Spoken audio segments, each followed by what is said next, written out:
While I demonstrate point 7, please pay attention to my right hand. Below the pupil, point 7 is another vertical ribbon-like tissue. Knead gently, left and right, on the point. 1, 2, 3, 2, 2, 3, 3, 2, 3.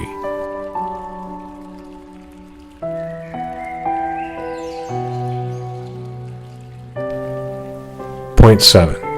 A ribbon-like tissue that runs vertically, located below the middle of the infraorbital margin. With your thumb, resets on point 7 and then gently kneads left and right. 1, 2, 3, 2, 2, 3, 3, 2, 3.